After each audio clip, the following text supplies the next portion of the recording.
born blind. Not only was he born blind, but he was also born crippled. But by the age of 2, he had developed the uncanny ability to play the piano. By the age of 6, he had learned to proficiently play the trumpet.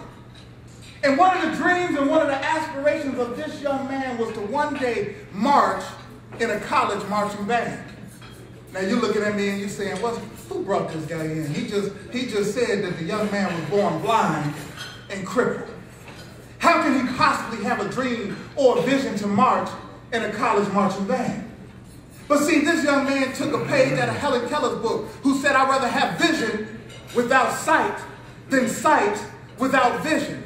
There was another gentleman by the name of Mike Jones who wrote a book called How to Make $1 Million with Your Eyes Closed. You see, Mike Jones is legally blind. And he said the problem with people that physically see is sometimes we see too much. We see the pitfalls, we see the trappings, we see the gangs, we see the drugs, we see the apathetic parents, we see the community that doesn't care, we see the state has a $14 billion budget deficit, and because of all these things we see, sometimes we want to give up too soon. Well, for this young man who wanted to march in the college marching band, his father saw that he was passionate. See, sometimes when people see that you're passionate about something, you will find people that you didn't even know that will come alongside you, that will help you get to where it is that you're trying to go. And so this young man's father said, I will be your eyes and I will be your legs. And that young man earned a scholarship because his father partnered with him to the University of Louisville. His vision came to fruition.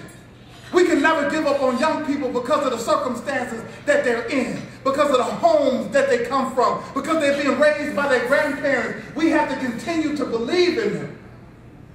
How many of you know by a show of hands that the mind is a terrible thing to waste? I think you guys know that, right? The mind is a terrible thing to waste. I remember growing up during the 80s.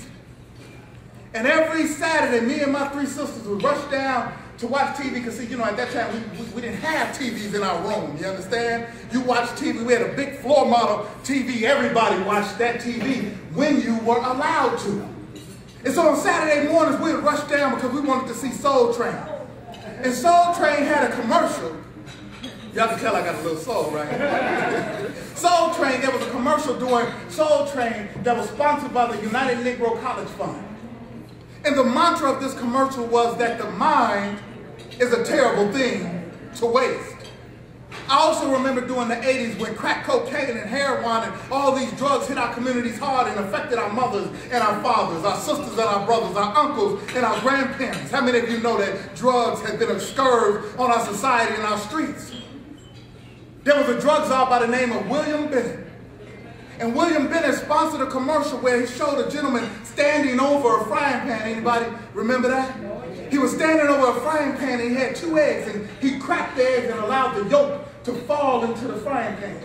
And he said, this is your mind on drugs. Well, no matter where I go, throughout the country and throughout Illinois, talking to young and old, sometimes I have a hard time convincing them how powerful the mind is and the fact that the mind is a terrible thing to waste. But see, I tell them that the mind is more powerful than any Xbox 360. The mind is more powerful than any spaceship, than any satellite, than any computer that was ever invented. You know why? Because the mind created those things. But see, sometimes we have to break it down to our young people so that they understand how powerful the mind is. And I had the opportunity a few years ago to come across a great speaker who broke down the definition of what a mind is. Is anybody here from Farragut Career Academy interested in knowing what the mind is? The mind is an electrical chemical reduction plant that integrates segregated states of special energy abstract like storage batteries. The mind has over 62,000 miles of capillaries, which is its own extraordinary complex mechanism. It's guided with exquisite precision. It has a telescopic and microscopic rangefinder. It has a spectroscope with its own main fuel, energy intake, and exhaust system. Let me suggest to you, ladies and gentlemen of Farragut, that the mind is a terrible thing to waste. Our kids have to use their mind. They have to use their minds. We shouldn't be spending $25,000 to $45,000 a year to incarcerate, but we spend less than $10,000 a year to educate. We have to use our minds. We have to figure our way out of this budget deficit in an environment where we're services rich, yet resource poor. We have to extend ourselves by the power of expansive thinking. We have to use our minds for the sake of our children, for the sake and for the future. We can't give up on them now. We've come too far. As I get ready to go to my close, I want to share a story. Because this is a story that touched me, and I believe this story is an example of what I see going on throughout the country, and particularly here in Chicago. I have the opportunity to travel quite a bit, and whenever I travel, people always ask me when I tell them I'm from Chicago, what's going on in Chicago? What's up with all the violence? What's up with all the shooting? You know, the superintendent last week was giving a press conference, and a block away from where he was giving the press conference, somebody was shot and killed. On one day, 24 people were shot. On another day, 15 people were shot. And so I used to go to places and say I was from Chicago and have my chest out. Now I say I'm from Schaumburg. What's going on in Chicago? What can we do? And so I want to share this story. One of my favorite pastors is a gentleman by the name of Bishop T.D. Jakes. And Bishop T.D. Jakes, some years ago, he had a revival, and he invited a gentleman by the name of Jim Baker to his revival. For those of you who are too young, Jim Baker was an individual who had a very large ministry. It was called PTL. Praise the Lord. And see, I knew about Jim Baker so much because, see, my grandmother was that type of Christian that when we were growing up during the 70s and 80s, her TV stayed on Channel 38. As a matter of fact, she removed the knobs off her TV so you couldn't turn. All you could do is watch Jim Baker and Tammy Faye Baker. Praise the Lord. They had a spot called Heritage Town USA. My grandmother and my mother would give money to Heritage Town. We never got a chance to go, but they gave money to it. And so when Bishop T.D. Jakes invited Jim Baker to this revival, the media was all over it. And they said, why would you invite a convicted felon to a revival?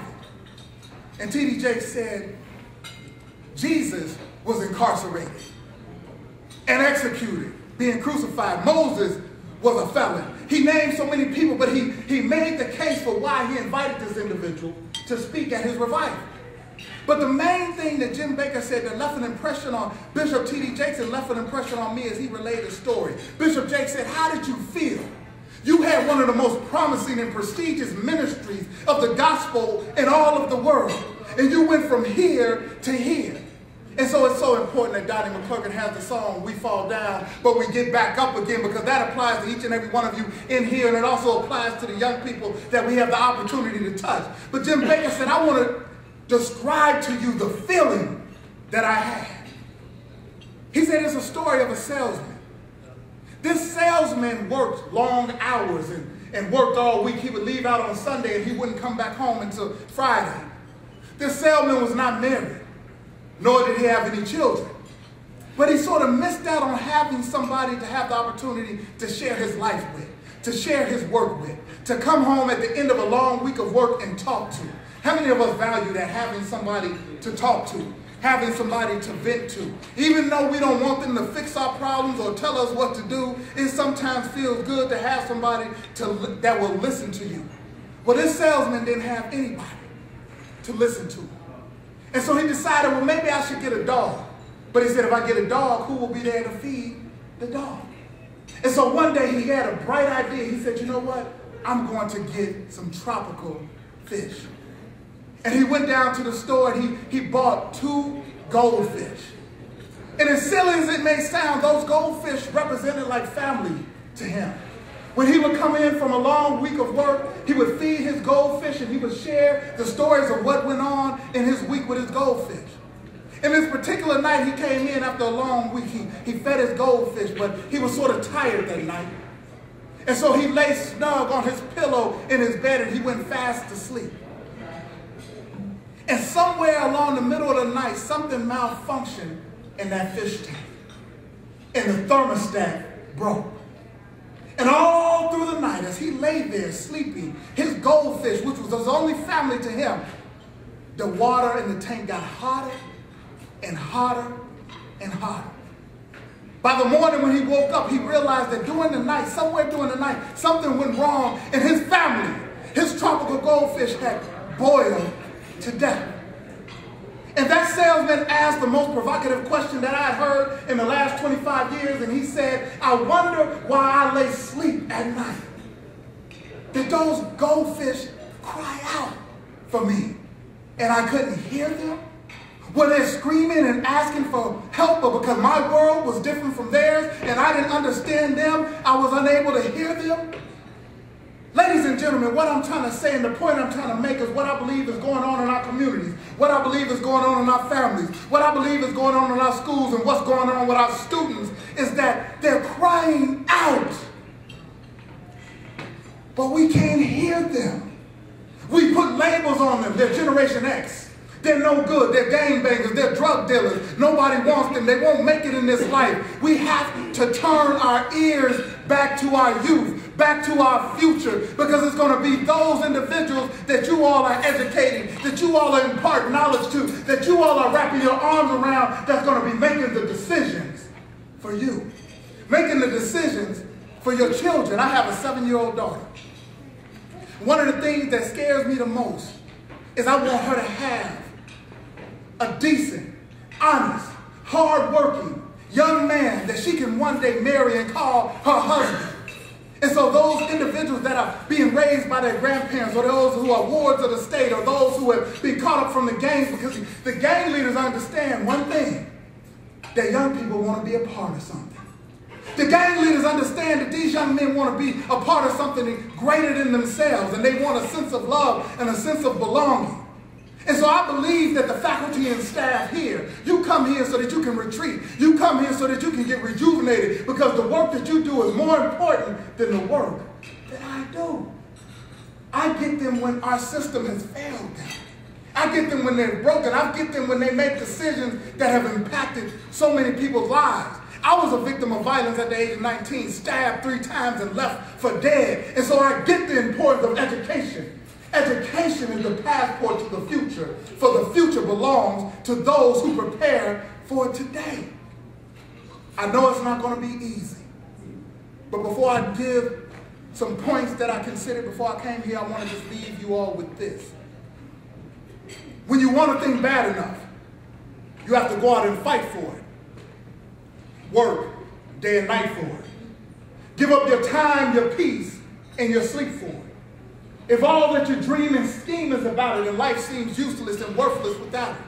But if you simply sweat for it, fret for it, and plan for it, and lose all your terror of the opposition for it, and if you simply go after that thing that you want, with all of your capacity, strength, and sagacity, faith, hope, and confidence, and stern pertinacity, if neither famine, cold, nor poverty or gaunt, no sickness and pain to body or brain can keep you away from the thing that you want. If dogged and grim you besiege and beset it, with the help of God, Farragut staff, I believe you will get it. My name is MCGHEE, Lorraine McGee's baby boy, also known as the MACK of Motivation, telling you all you have is one life.